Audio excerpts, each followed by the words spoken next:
So you want to talk about Amazon? Yeah. So Amazon is a thing that we all know. I do. And a massive company. Yes. And one of the leaders of pretty much any industry in terms of size, right? And one of the best features that they've done is wish lists, right? So they've created a thing where all their customers tell them what they want to buy from that company. It's not bad, that, is it?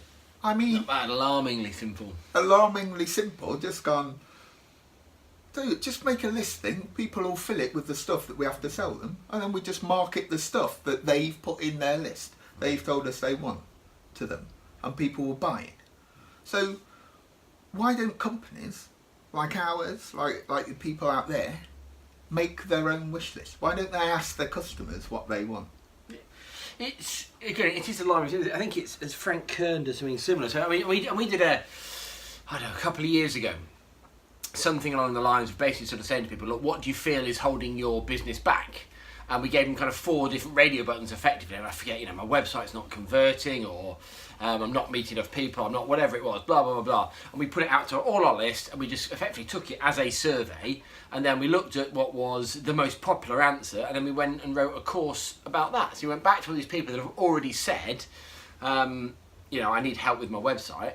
And then we just went back to them and said, look, we've got a website course. And I think this is, again, a lot of it, it comes from that data, it comes from, that, it comes from the thought. Again, we always say, it comes from the plan as well. It comes from this kind of thing. And, Bowden are very good at this. I don't know, I forget either in Bowden or Jules, but a clothing guy, and they will tell you what you've bought, and then, show you that actually this thing will go really nice with that. And it is. I mean, the simple things, right? Those simple things. Are often the best, and people forget, because marketing can be complicated. Marketing plans can be complicated, and everything we do, the way content can be laid out, the way you communicate to people is uber complicated. Which platform do you choose to communicate to somebody? And I think people are put off as well, almost because, it's a weird thing. Amazon have just created this incredible thing where actually now they are taking over the big 4. There are more product searches that involve Amazon than there are Google now, and it's a mad thing. When you actually kind of look at what you're doing, I think 2 things happen. One, I think they get scared of it. I think they see this thing is so big that they think, God, I can't do it because it's only for big companies, and they stop thinking about the fact that actually, well, there's only a big company because they've done some of this stuff. And this isn't about. I think the kind of the bigger picture here is it's not about being the big company. It's well, actually, go and look for people who are doing things that is working. Even in the simplest level, dare I say it, wrong way to look at it, but who's driving the biggest car? Who's the person going on holidays? Who's got more staff? Whatever he's got, if that's what you want to be in that world, you want a bigger company, go and find out what they're doing. And it is weird because no one else is doing a wish list. I'm sure there are loads of people, but actually I can't think of any people that kind of immediately come to mind. I don't know anyone. And particularly in that kind of, that levels down business, no one's doing that yet. It's a thing behind the growth of one of the biggest businesses kind of the world has ever seen. And Tesco did this really well. Tesco with their club card, when that kind of came out, you had this ability, and I'm sure you still do, to basically just click one button of add favourites to basket. It's made it so easy to spend money. And again, this is where I think people sort of forget. All these things are out there, all these things are working, but so few people are doing it. And I think they're doing it. Oh God, I haven't got the technology. Yes, none of that. I haven't got the technology to do this, but that's. I don't know if we can we swear on these or not. Don't know. Sure. It's not a good. That's not true. It's not about. It's doing exactly what we did. Email these people, ask them what they want, and then see if you can sell it to them. And in a concept that's as simple as it gets. Find out all the people that aren't buying from you. Ask them which of their bits do they wish they did have.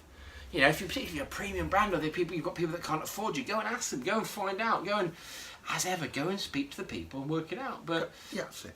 It is crazy that more people aren't at least thinking about how they can find out what their customers want, and then going back to sell it to them.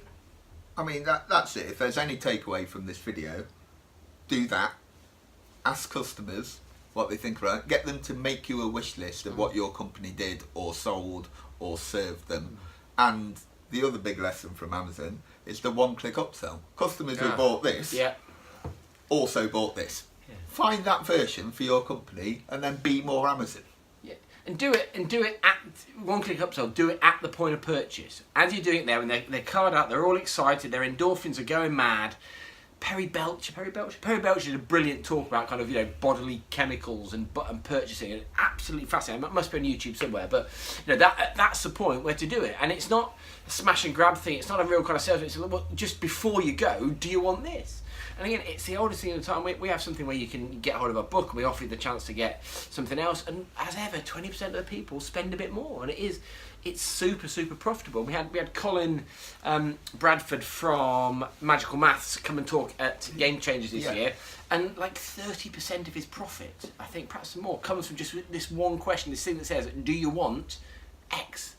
And it is Because they've done the hard work, haven't they, of marketing to get them to the point. Yeah, that's the So why not costly ask them for some more money? Yeah, and again, I think with all of these things, we perhaps just get a bit British about it, but it is literally as simple as asking, not being a knob about it, but just asking, just kind of being a reasonable thing. Because I think it's a really great message for business owners to speak to prospects and customers and ask them effectively what we can do better, what can we do differently. And it's exactly the same, it's exact same process to Amazon wishlist here. If you go out to these people and say, look, we are a company that does this. What do you wish we did? We genuinely just want some feedback from you. You're the sort of person I want to sell to. You're a great business. I want to be involved with you.